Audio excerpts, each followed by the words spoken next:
Yan ang kalabasan ngayon. Umuulan na naman. Ang lakas ng thunder po mga lalabs. Grabe.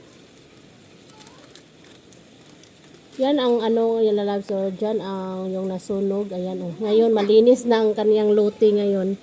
Yung mga ano gulong doon oh. May mga gulong doon na marami talaga na ano sa sunog. Yan oh. Mga gulong. Yan, lahat po yan, ayan. Nalinis nang dahil sa ano, sunog. Ngayon, umuulan na naman.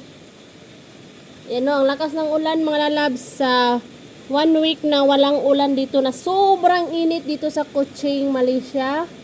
Ngayon ay ayan, nagpapasalamat tayo kasi umuulan na. Umuulan na, gumuho ng ulan.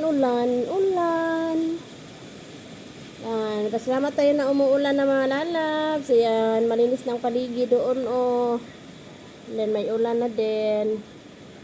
Napakalakas ang thunder dito mga lalabs. Biglang nag-black out mga lalabs. Nawala ang net kasi basta pag pumutok na ang thunder na sobrang lakas mga lalabs. Ang electricity dito, ayan, direction talaga yan sa pag-off.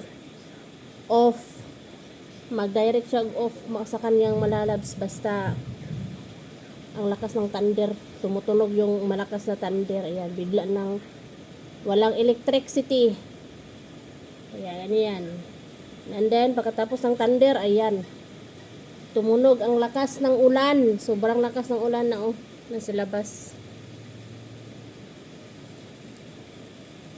Thank you for watching and have a good day po sa lahat.